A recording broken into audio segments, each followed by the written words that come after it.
They've done a good job of showcasing. The event, organized by Zuri Event under the theme Leveraging Sustainable Maize Practices for Economic Development.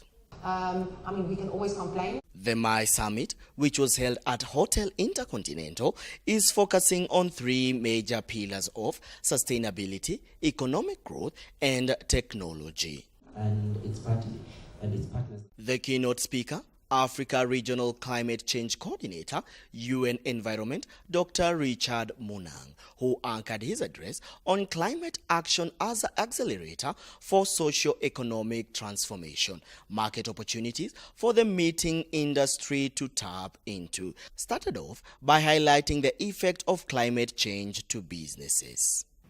As we gathered here today, the changing climate is no longer an abstract issue. It's affecting not just the business community, but it's affecting the entire world, and more so Africa. As responsible custodians of the African continent and also citizens of the world, we cannot allow this to happen without us charting different ways in which we can be able to address this challenge, but at the same time also leveraging on opportunities that the business community and more so the maize can be able to benefit from. Across the continent, from the savannas of Southern Africa, to the highlands of East Africa and to the forests of the Central African region, to the coastlines of West Africa and to the golden sands of North Africa, the causes of the changing climate are indiscriminate, shattering lives and livelihoods across borders and also sectors. The floods experienced in Africa last year were unprecedented, killing 25 times more than the much publicized Hurricane Harvey in the United States. Distinguished colleagues, ladies and gentlemen, these floods in the African continent are leaving a trail of lost lives. They're leaving a trail of shattered livelihoods that are impacting the productivity of every sector of the economy. I wanted to showcase Nairobi. He went ahead to describe the losses that Kenya and in extension Africa experiences in maize industry as a result of climate change.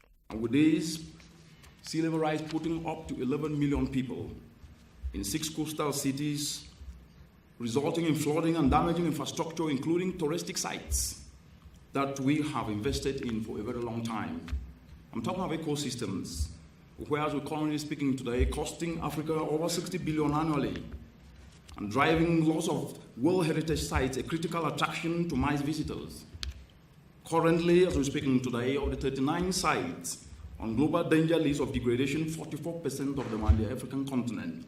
For instance, the retreating glaciers resulting from rising temperatures threaten sites such as the Kilimanjaro National Park, which boasts Africa's highest peak and a significant attraction for the maize visitors.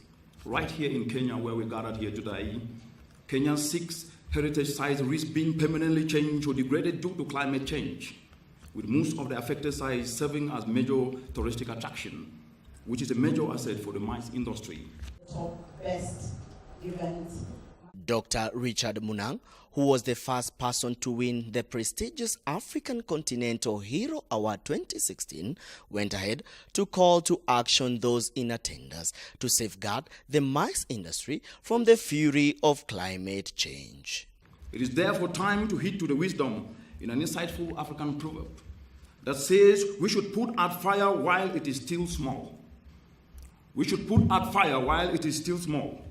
My call to you today, distinguished colleagues, ladies and gentlemen, in the maize industry, is to portray Africa's fight against climate change. It is a call to act.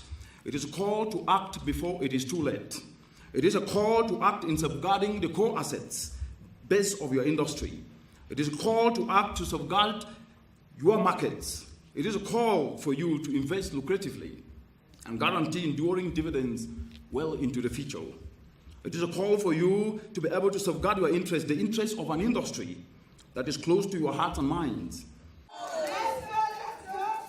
Judy Kefa-Gona, Director Sustainable Travel and Tourism Agenda Kenya, went ahead to break down the impact of the Global Maize Summit to Kenya.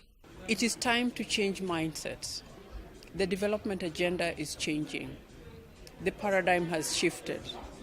Everything is about sustainability. Now, Global Maize Summit is about bringing to the attention of all players. We have had in this summit that maize is the only sector that brings all industries together. When technology people want to meet, they organize a meeting. Yep. When agricultural people want to meet, they organize. So maize brings all sectors together.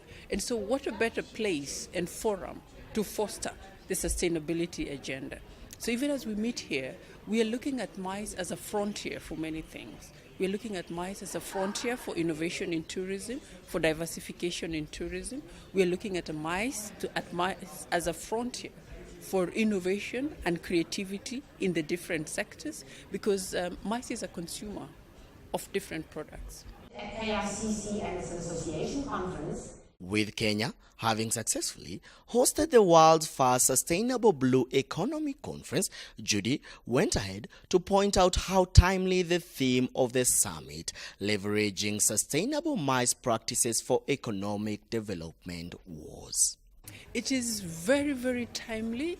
If you look at the growth of the sector, if you look at its economic impacts, the figures speak volumes, but often you do not see, when we are reporting tourism statistics, you do not see where maize is covered. We rarely get to see the metrics about it. Yet it is growing, and it is growing extensively fast. We have just had a major blue economy conference in Kenya, 17,000 plus delegates in 3 days. When we eventually report the tourism statistics for 2018, you will not be able to filter out what was the contribution of maize. And we are talking about net contribution of maize, whether that contribution is socially, whether it's environmentally, whether it is economically. The vice chair of the event. Meetings, incentives, conferencing, exhibition, maize are all avenues through which diverse stakeholders from different sectors come together under one roof, promising great returns for the host nations. As players in the sector meet to deliberate on sustainable future, Kenya is well on her way to cement her place as a business tourism country of choice. Reporting for Brand Plus TV, I am Corawi John Wambugu. Happening as well. So that's not an issue. Meetings